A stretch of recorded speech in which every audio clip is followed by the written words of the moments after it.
for best semienu akoto ahye won so ama ye kasa niema wasese no no enye adeketua na wode wani kiremu wo emia biti se amanche barin susu a adehye bia wo hon so de su etiemu de frotumfo se to abebio se womra won sraban mu awreho sembie si ewo eye takra dempotem wo akwada bi ni nuanu mienu di aguro asampa sa aguro ko wi akire wato kura mu ewa ankura mu a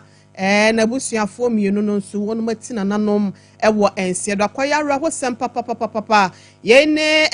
awokansie mu nsem bi ya chese MTN FA Cup no round of 32 fixtures ni nyina da ye de ba beto amoso ewo ensem ho wada roma kan ho ewo Facebook Sompa TV Ghana ana Sompa 93.1 YouTube Sompa TV www.sompaonline.com netie ye free wasebe ya nsem no obeje wo chefa ede free mo 21st clinic ye fa seda ema won na no pay waso ya sna so ye pechi a ye de eye kase eba besom wasiatika yade ne de woni kukuba wom enu nti no eye afa kire ho 15 branches and over ene ye wo ewo mem hase no brese fatamu no wo nsem esi ase no ye de beba beda no atimi eto anamo ede akoho midi de wo hene ire maame ekua yebuwa esiama bronya madaroma yenje brani adaje na ensem no sene esitia ne ye mabemu emfa emamu ye nsem na se ede efri mampanyin John Dramani Mahama His Excellency ono so akache na warisa na numu nsem de amo ono akasa ne trefo yewura eye Callistus Mahama se won meka entra mansane titru ontre krata fankoma Lands Commission se beya wonom so aban ena afi o mamu ni nyina ansase ahodo bi a empempen ya won sada ho edi dwuma se bia list no mo made afo ho de wonom eton ana se bi kra de wo mo eto aka ho ene ho sikasam nyina da empempen ya no wode tabunato so wonhwe na won fanto ho adama obi empia so biem ewo dwuma bia wonom di ewo sansase ne ho na wo kire se no achi no kran so no wo ba behwe na waka kire wonom sene ade bia na sensem bia da efa sa eye nsase sem eye aban ene omamu ni nyina de ye ho no ene e wonhwe na ho nsem nyina so no wontimi emfa emre aban no eye da pemienu 14 days intem no wo manensa enkasa ensem ni nyina da na wose we ya wo ye no enye se bia waban dis na wo ya manemom sebeya enchiri man pempe die ene da chinchirima no ye betimi age oman na japade binum te sensase ede ato hode ama wonum sebeya so faso de no waba won so watimi enya bi ene ho adodode no ede wei ene ensem ya efri John Dramani Mahama ya wato ede afo no akasa ne trefo panyin yerwa Callistus Mahama so a wode akwa Lands Commission ya bobiechi ede amamu ebusia yekoye nim ewo ensem foforo mu na wa bank empanyimfo bi wonom exietia wonam achi edwani achemu wo otekra re ene brare mo so tumfo se to ababi onyame kese sikadwa kofi ne yonko bramo akache ewo menhye fiem na wo ba ya we di atadwefo wa wose wode nsem de na enam ni nyina ne sesebe ya santeman ene asanteman asenumfo nyina da ya twetwe ho nsem ebetimi akọ wano ama ahoto abemu ama ye kasa ye kwa na chese ye nkwa enkwada sane ye no no enu nti ena wonam na abusia wode wani kiremu ewo wonom so akachi ayade a World Bank Regional Vice Chairman no Edema Western and Central Africa Yero Osman Diagama wono ena edi domo animu a wode ne manfo bepiemu ewo tumfo anim wakaseye no echi no Madam Beatrice Kwatin Osei Asari wonom so adwuma no Ashanti Regional Development and Planning Officer no wono so ji akasemu ehwe nsem egu yenko na sene wosi ekasafa ye no yentie bimra koye nyimwa na ye ha se bonje ka na fa nipa dodo enti na ye hu nkrofo private cars se nene nam ye koye nyimno na se ye jai bonje ka ye hye nya bibi e be fa nipa dodo nsusu ta koye trotro for nkakran no na enu nso ye dream the safety of yen nyina se me kwa adwuma na mnim se me du ha na trotro no betu me fa say 8 o'clock e be di 30 minutes me du adwuma ma obi etimi de ye ne plans me kodi dwa minim eno na ye hwe se obi entu ne kan free ni fie no nka se ode ba ekwan ye nyina enyim congestion ekoso aha nti ye hwe se ye benya hyehyeye a ebeye brano nti ye ntu obi enu aduane engu se ye tu trotro frafri ho ye tu taxi fo na mo me pese ye de bus na efa nipa dodo no ye de ba na eko ententem se be ya obi anso betumi a plan for that. Ebusiana chese we atwenhwe hu nsem sebe ye bekoye na bambo hu nsem so atimi CPS tade ama o manfo wo wakone abem no eno nti na World Bank Regional Vice Chairman ya wono ewo eye Western Central Africa no wodi domo animu a wono bai omo so mo ba bebo asanteman no mo de hyen akese ni biaba na wono matimi de aba bebo sebe ye kone ye bem ne bibia so beto de ama yen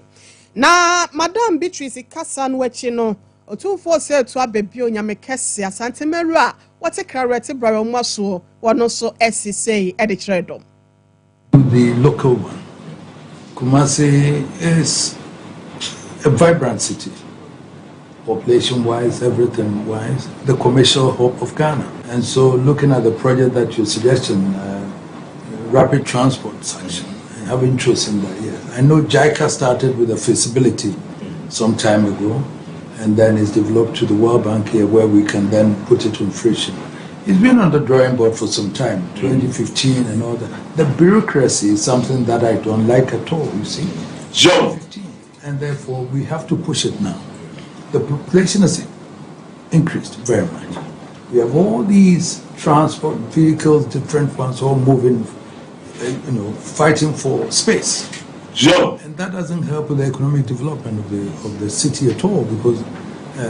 everybody is clamoring going to the center. The buses are, the trotro, all these things are there.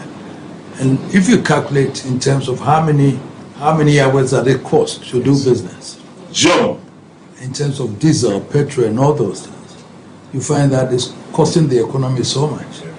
that it's something that we may have to look at. And then the employment that it creates also,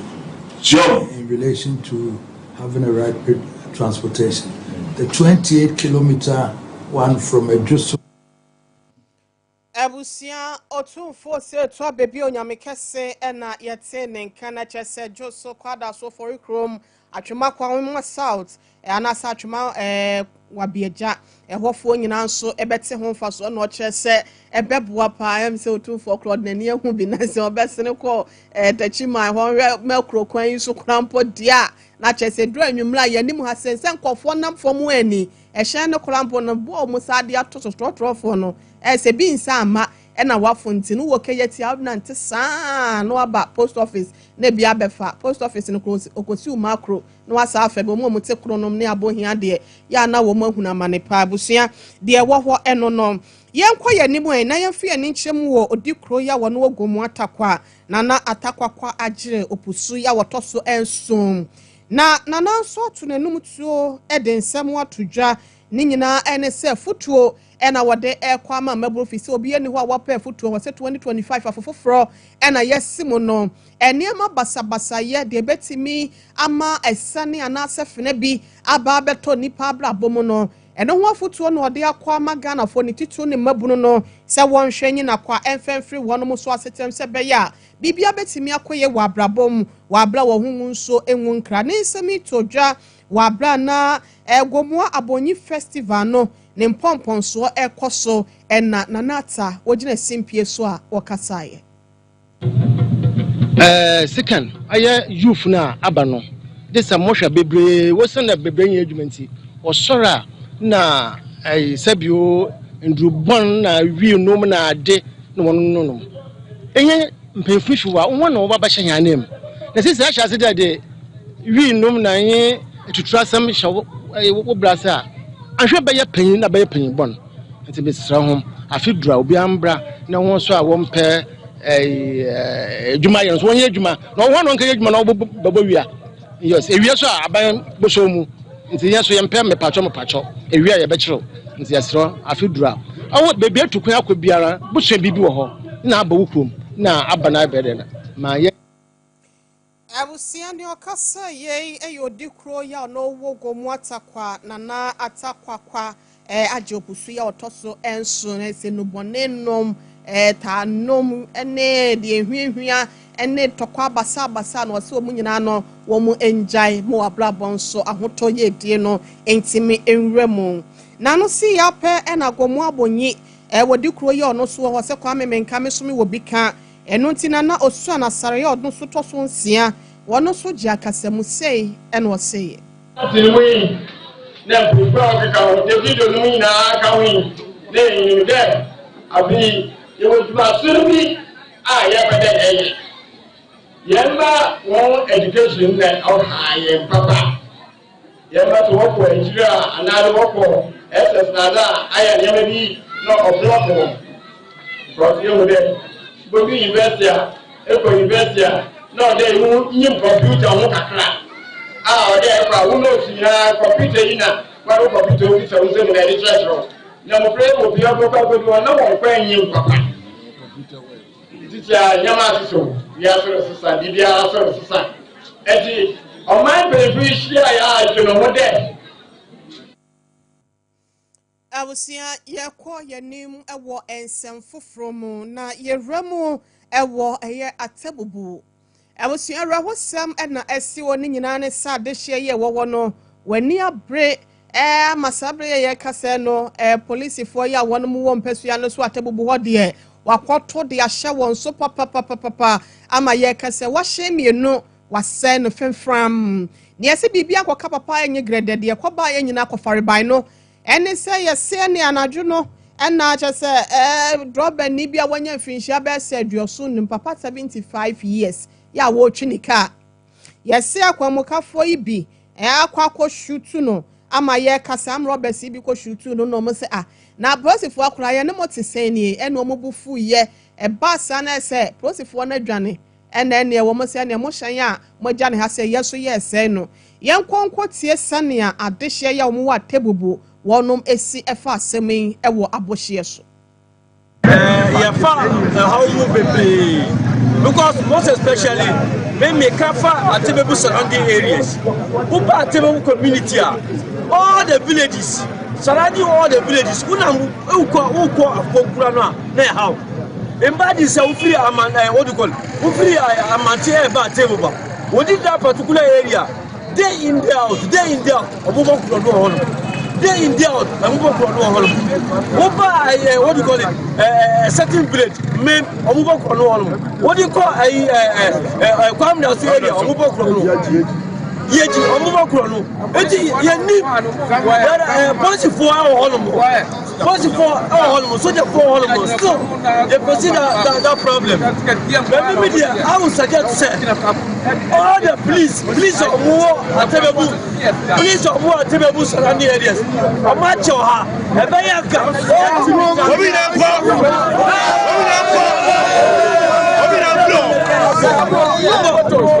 some of them have been here for about abusia na chese Atebubu ne mpotemo Kwame Danso wakola chese wodi fra Atebubu kwa Kwame Danso aso okọ ayi Kwame Danso okolemu na akotwa yi ne koyeji na ma de san na sa minim se kwan se so ma ye de amre bi nyame nko a ye ko hia wo mu pepepepepepe fi se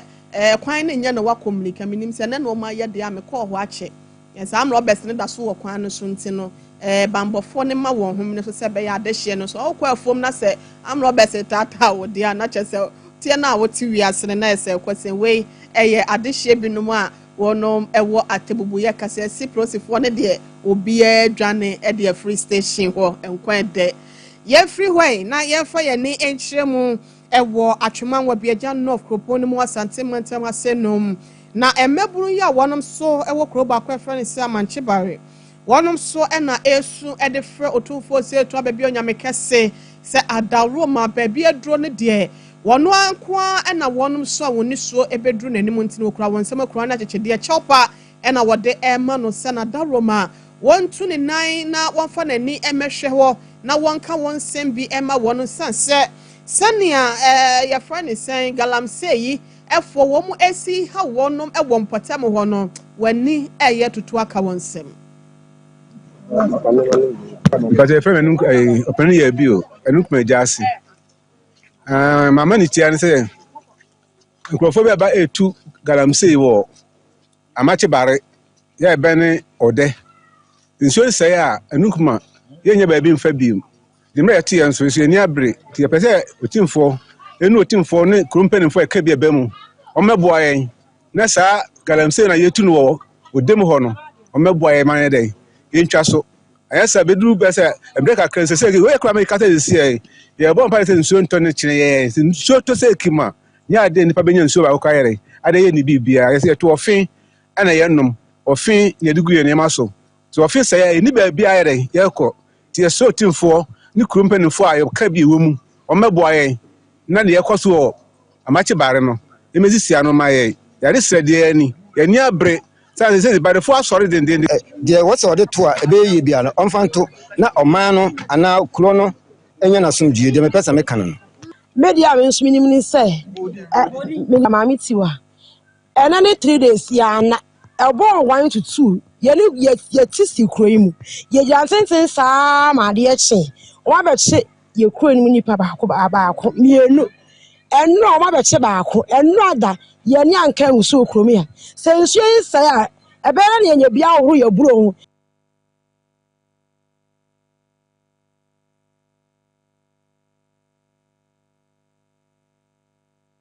Amanche Balia this year no, one ensem and ye call equity ye no. Na yenko political scientist, Dr. Kwame Asante, one also ni diemo. Waden semwa tujua se 11 no kakra ya eso etie no senka abayi hwe na wayi afri hokora wo kyerɛ sɛ enkebetimi aboa ama oman ni sikasɛm na bia ebinom ka sɛ ebetimi aboa ma na timi agina ye no ono so kyerɛ sɛ ekwan bi so no se ka sɛ ye afri hokora no a ebetimi aha ye sikasɛm yenkɔ sɛ ne nkyerɛkyerɛ mu na sikɔ ye ne Dr. Asante yentie bi. Want to look at the taxes. For me, if you want to abolish E-levy, it is a no for me. Okay. The best you can do is to reduce the incidence of taxation, the burden, right? Because these are the hanging fruits that you can lay hands on and other. Remember, we have lived with this 1% burden, and we are moving on. Even there are other nuisance taxes that we are bearing. But this taxation, I think that the best the government can do, even though they promise to abolish, you can start by gradually reducing the burden so that from 1% it can come a little down. Then you bring in a lot of people so that you're making a lot of resources. Nacha say 11 buy no e wo mu say yesi eden de na so ye ne na atena besi na ye koye ni meboa yen sika sam toto yenti no say aban no te so de awane ne be ya adwen ba say enkofo bi so se ne wonyi firi wo kora no ene wo se ebasa wone wonum enya adwefi se ba yen so no eboa e ma yenya sika de bo my Ghana ho bra wo mpuntuo kwan so we ye political scientist ye Kwame Asante Dr. Enono na ye be wramu ewo ensemfoforo mu arehosem a asie no ansa na no bia won so areho ato esansa meka sei wontimi ensore enante wonante kakra bia no waso kotodwe na wo home ansa na wato aso so obi nante bese 2 minutes ato aso na 3 minutes no wo mu entimi esansa siateka yade no agozo wonum enan no ena ye kan for 21st clinic de amawo usisi achintini ye sa ho fa oto ase efa wosirem wonantu ho na atiesi wonantina fa wonamno mu ho no obi wo kro hyempaboa na wura wo hu mesraw se ne ya no atwetwen wo fa eye wo ya fa akwadru bia no 21st clinic yesi wo de dru wa hirabasa ye betu ase ne de kwa hosan de ama de akofie enunti no 15 branches ne akire ya ye bia oman mu afa na nyina no bomoden for wani kire ho ehwan overseas alpha radio nchen ho ewo Asante Mantama ho ne ewo Boase council quarters nso wo de wani kire ho awon sabekan yen na sunya ne nso no teaching hospital no first gate ni hwe ni mu ababie team afidie ni se no ewo na won sabekan kranze nkezi mo behu yen ye ben eye children's park no techiman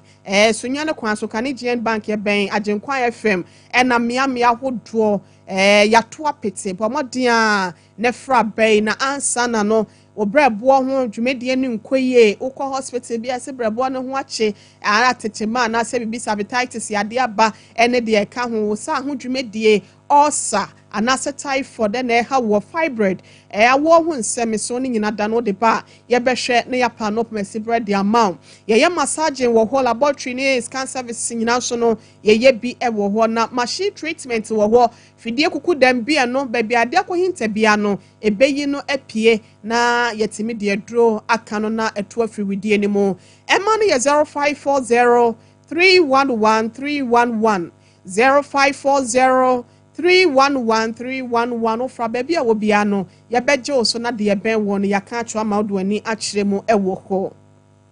Ebusia Sompa TV anopa no nsia brem kase no ena ye de ema mo no Sompa 93.1 FM wasante mantemo Sompa 98.9 wobro mantemo ena Sompa 90.7 enso abono po ye mantemo nyina eto ede ama adehia eben wonom ne wona wo akyirikyiri yemfa ye ni enkyeremwen na arahosem bi esi ewo takrade wa bra kwada bobo nsɛmfinhyia nsia wani ni nuanu mienu ya baako anya mfinhyia no du mienu 12 years ya baako nso anya mfinhyia no nwɔtwe 8 years di agorɔ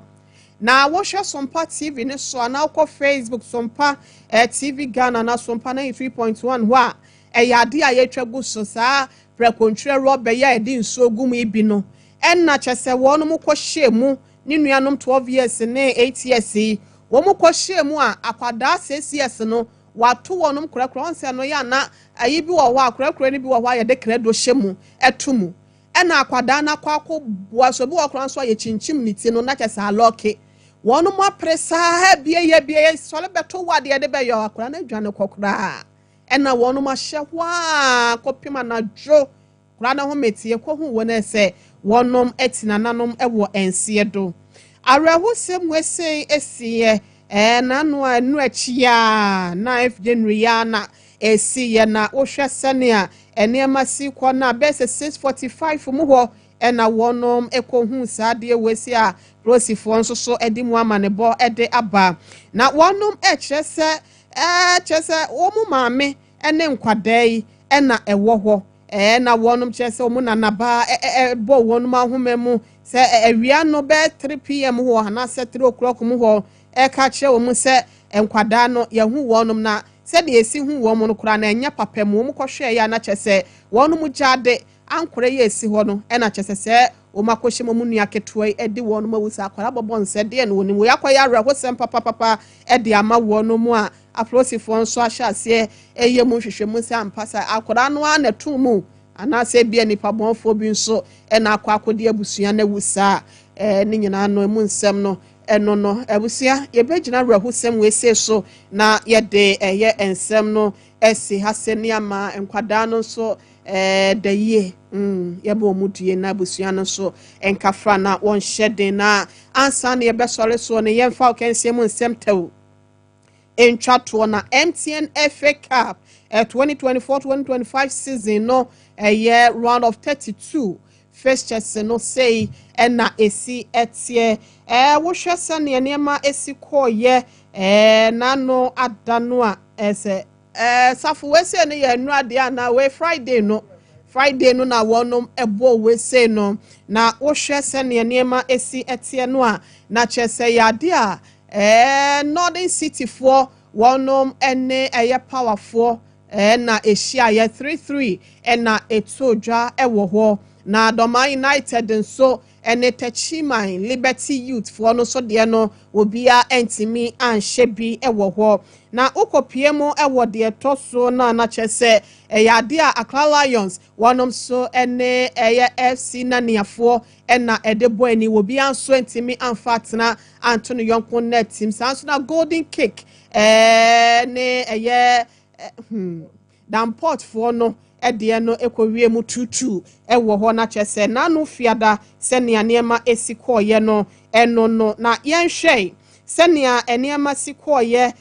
na no fiada nsa kotokonso ejina mu wo ho aname ayikotoku Shining Stars for no Shining Stars for no wonom so ene eye Atram Diverse Sani ebeka no omusu share na ko wie mo 3-1 ye ko etia ye kotoku Shining Stars for no ye ko se ne ene matches no ebesi ato edwa na debibi wonom ene eye brekum Chelsea ena ede bebo ene ede na chese se ne anema besi akono ene no eno no sanso ena eye asale accelerate wo mu di ni 8 no matwa na yi wo ho accelerate for wonom so ene krobia Kumasi Asante Kotoko Metema ene de bebo ani e wo Baba Yala Sports Stadium 3 p.m. ena match si eba so Bechem United wonom so ni Nations FC de no ebeto dwabre kro na Basake Holy Stars so ene eye bibia ni Gold Stars for de no ebetimi atodwa sanso na Cape Coast Dwarfo ene second 11 wise e de no ebeto dwa na Accra House of Folk never said until the bones are rotten. One Sony Home Stars for the no ebeto dry University of Ghana Sports Stadium ho na ni eje okreku the second sports complex ya there true democracy for no ebesi edwa ewo ho na fei wonom any Dreams FC edie no etimi aboso na Kerala United na fei TF Expansion for no wonom so de no ebeba so na chese ne senia eniema ebesi akono na yede ni nyina so ede amamuo no abusia yenhwe na senia bi nso beto dwa no Fidelity for wonom ne media ma for de no so ebeto dwa we no ye next week dia meboa yemfa no nto once na yemfansia na de no ne hia ye papa yentie ne ye hwe ni mu se de beto dwa kensie mu nsem ebeba na se ne sitie ni nyina no wonom ede atomoso yemfansia se no ne na Rasante ye boa Benedict aso ye semfo afa ni sku ye wo Sompa 93.1 kase dem fo ye damo ase Sompa 98.9 sunyane kase dem fo na Sompa 90.7 Miami nua pam dada papa tos ni systematic nso esomu ewo ho bema safo kantanka na fei azuka wonum ene chinchin fidie ni from ahwema me a ye Facebook ni YouTube no so wutimi share live ho ma me na Mr Dave wase na fei ko baje sesempre bema Sompa TV MC aho wonum na hwe ya nema ekonkan midin wo hene re ma me akua yeboa asiama bronya ye sorry adwa so amadwumedie nkaye no atoa so na Miankasa madie nyina my bosom friend Bako Dr. Charles Sinaya what Trust Care Special Hospital my dear medase papa na many so de waye nso so ede ama me radin shaupi I love you so much.